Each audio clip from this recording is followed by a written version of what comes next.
Baik, seterusnya kita nak bercakap berkaitan dengan keupayaan penyatuan ummah, terutamanya apabila PAS menyatakan bahawa penyatuan di antara UMNO Bersatu dan juga PAS terutamanya menjelang PRU ke-15. Jadi nak bercakap lanjut berkaitan dengan perkara ini, saya bersama dengan penganalisis politik Profesor Dr. Ahmad Martada Muhammad menerusi talian telefon ketika ini. Assalamualaikum Prof.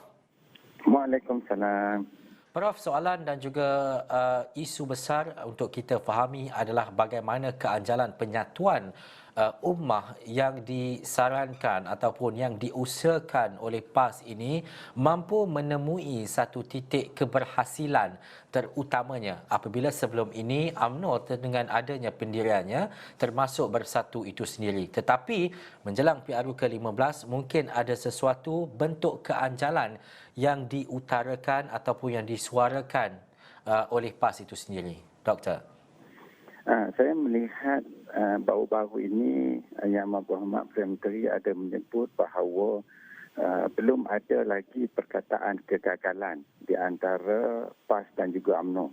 Walaupun ada yang menyatakan bahawa hubungan di antara kedua-duanya untuk bekerjasama adalah gagal, namun Yang Muhammad Perdana Menteri menyatakan selagi mana tidak ada kenyataan daripada kedua-dua pihak bahawa usaha untuk mengadakan kerjasama ini gagal, maka ruang untuk mengadakan kerjasama itu masih wujud. Jadi bagi saya dalam konteks ini, dan kita juga melihat ucapan Presiden UMNO sendiri yang memberikan beberapa syarat untuk UMNO mengadakan kerjasama dengan PAS, juga menunjukkan bahawa hubungan itu masih terbuka. Ya, walaupun tiga syarat yang diberikan itu adalah sangat jelas berkaitan dengan hubungan di antara PAS dan juga Bersatu. Namun kalau kita melihat dari satu perspektif, kita dapati bahawa ianya menunjukkan bahawa pintu kerjasama itu masih terbuka. Jadi sebab itulah bagi saya idea penyatuan ummah ini mungkin kita tidak boleh ketepikan begitu saja, sehinggalah usaha-usaha untuk menyatu padukan, terutama kita perlu melihat dalam satu perspektif iaitu kerjasama di antara UMNO dan PAS. Dan dalam konteks UMNO dan PAS kita lihat ada ruang di mana kedua-dua pimpinan parti berusaha untuk mencari ruang-ruang di mana mereka boleh menjalinkan kerjasama.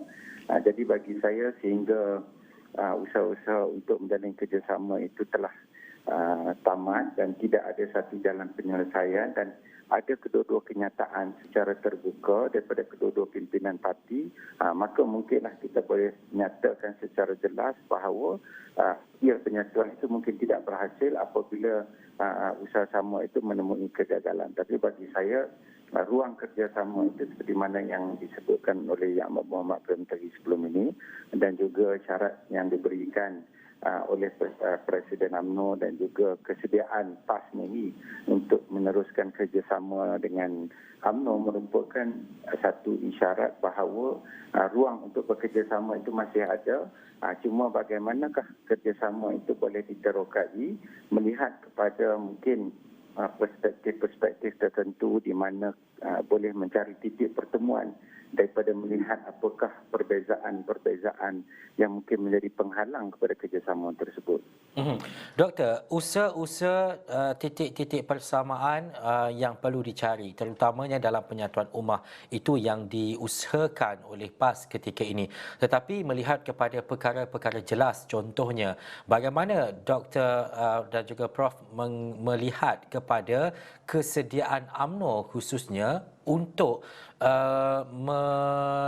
mencari satu titik persamaan dengan Bersatu apabila kenyataan-kenyataan sebelum ini yang mungkin tidak menjurus kepada penyatuan berkenaan?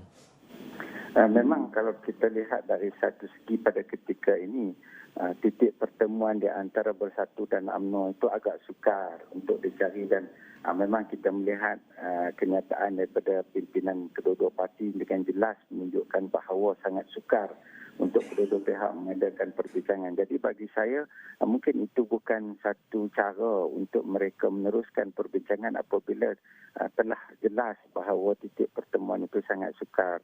Namun bagi saya seperti mana yang juga diperkatakan oleh pimpinan PAS sebelum ini, bahawa mereka masih terus ingin bekerjasama dengan kedua-dua parti, terutamanya dengan UMNO.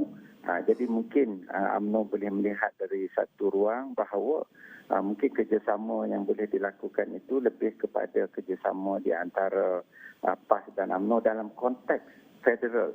Kalau dalam konteks state kita melihat di Sabah, UMNO dengan Bersatu memang telah pun membuat kenyataan mereka akan bekerjasama pada hari yang ke-15.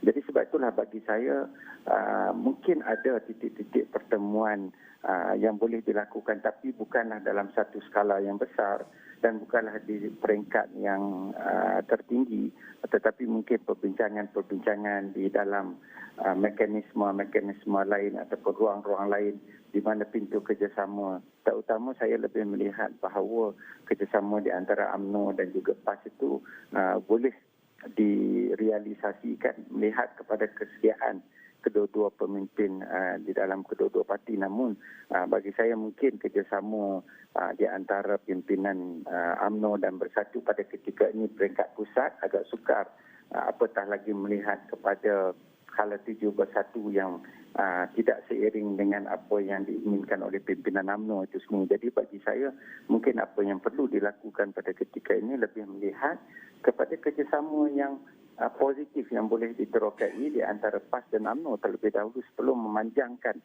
kerjasama di antara UMNO dan juga Bersatu yang mana kita lihat sudah ada seolah-olah titik pengakhiran dalam mewujudkan kerjasama tersebut. Doktor, kurang daripada 1 minit, soalan terakhir saya adalah kita tahu penyatuan ataupun titik pertemuan yang paling ketara ketika ini untuk ketiga-tiga parti adalah menolak Pakatan Harapan. Jika penyatuan PAS, UMNO dan juga Bersatu ini menemui satu titik kejayaan, apa impak besarnya kepada Pakatan Harapan?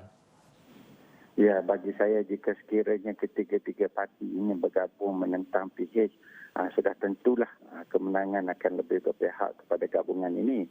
Kerana kita tahu berdasarkan kepada keputusan sebelum ini di mana Barisan Nasional kalah kerana kita dapati undi di kalangan masyarakat Melayu ataupun penghuni Melayu itu berpecah tiga.